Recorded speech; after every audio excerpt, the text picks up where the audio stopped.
Sa mga kapwa kong Pilipino, nagmamahal ng bayan, kagaya ko, in my own little way, I really love my country. Ang PDP may meeting bukas.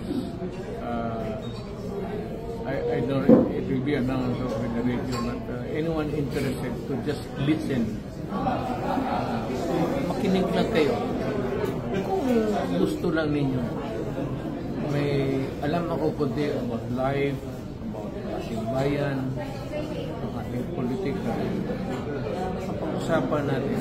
At kung may i-contribute ako na padagdag sa pagkatao, okay. Pag wala, well, sorry.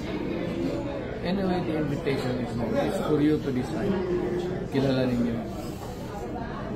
And for what I stand for.